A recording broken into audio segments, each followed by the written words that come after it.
Hi everyone!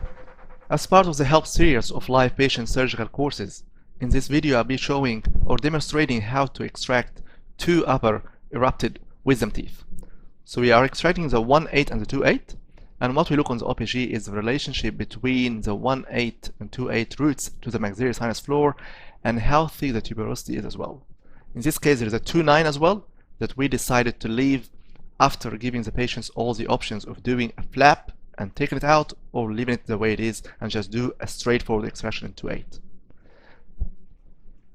We also can see that the 1/8 has an inferior location compared to the 2/8, but still both of them will look like a straightforward extraction. So I'm just getting a feel with my finger or my index finger on the buccal bone, just to make sure there is no thick buccal bone or exosis. Then I'm using my straight luxator just to break the periosteum, nothing more than that. You don't want to do any elevating action with a straight luxator. Sometimes it can cause too much pressure or too much force that can actually break the tuberosity. So again, applying on the palatal side as well, just to break the periosteum between the crown, the root, and the gums. So in this case, I'm using the left-hand side Warwick James elevator. It has a flat handle and a curved peak. Being a flat handle, it doesn't cause too much force on the tooth. So the action is, once it's wedged in between the 7 and the 8, I will do a small twist of my wrist with the lift and turn of the handle of the elevator.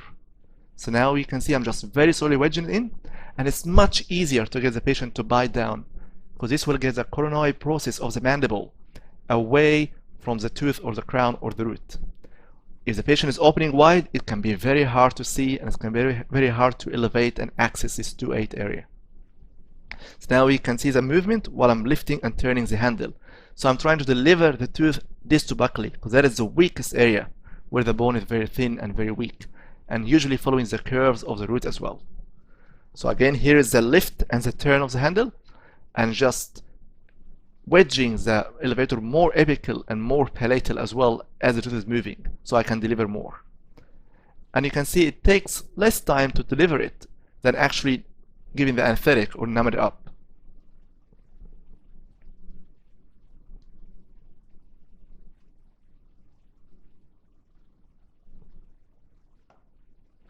So again, we're doing the same action on the right side, using a straight luxator just to break the periosteum. In this case, there is a small palatal tissues that's on top of the occlusal surface. So we're just going to use a luxator just to push it out a little bit. You can use a blade and a mucoperiosteal elevator, but I find this much quicker and much easier, because we're not opening a full flap. We're just basically displacing the tissues away from the crown so we can deliver the tooth. So again, I'm not doing any elevation with the luxators.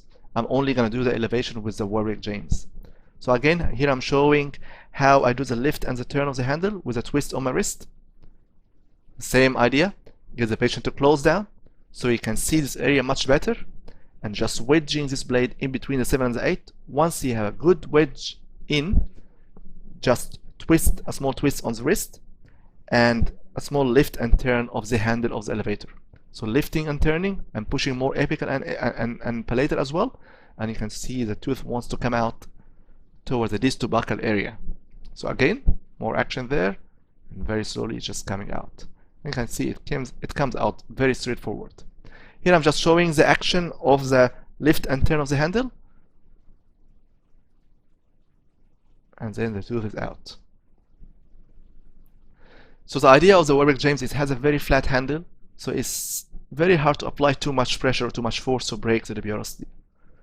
And you can see the curve of the roots. Although the roots have a funky shape and very curved, with this technique you should find it very easy to deliver most of your upper 8s in less than a minute if you apply it correctly.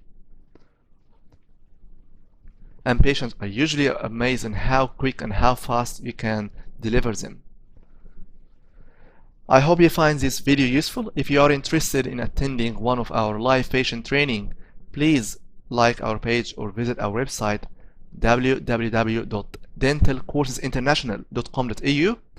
and if you find this video useful for you, please share it to your friends. If you have any questions, please feel free to comment, and also feel free to subscribe to our YouTube channel to watch other videos. Thank you very much for watching, and I wish you all the best.